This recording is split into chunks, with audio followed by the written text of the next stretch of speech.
म्हणजे आमच्या वेळेची तर गंमतच वेगळी होती तुम्हाला सांगते. घरी शिक्षकांनी मारलं की घरी सांगायचं नाही, घरी सांगितल्यानंतर अजून घरचे पण मारायचे. त्या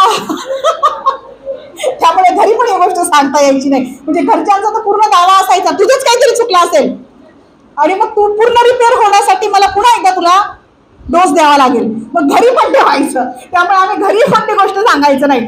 हा काळ असा आहे, तुम्हाला खूप साधनं सुविधा उपलब्ध आहेत. सोशल मीडिया दुधारी तलवार आहे, तुम्ही सगळ्या वापरताय.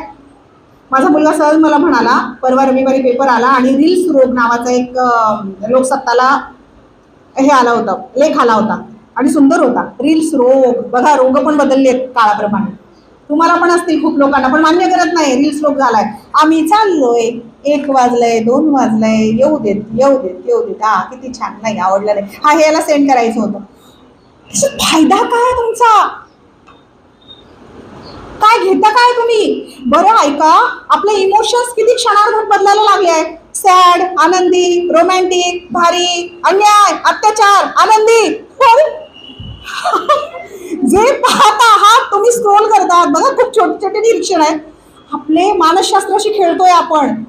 तुमचे मूड सडन कसे काय बदलू शकतात, तुम्ही विचारच करा बरं. ती रील्स 30 सेकंदाची 15 सेकंदाची तुम्ही पाहिली, त्याच्यावर तुम्ही काही विचार केला का, कशाबद्दल आहे, का होतंय, कशासाठी, लगेच पुढे.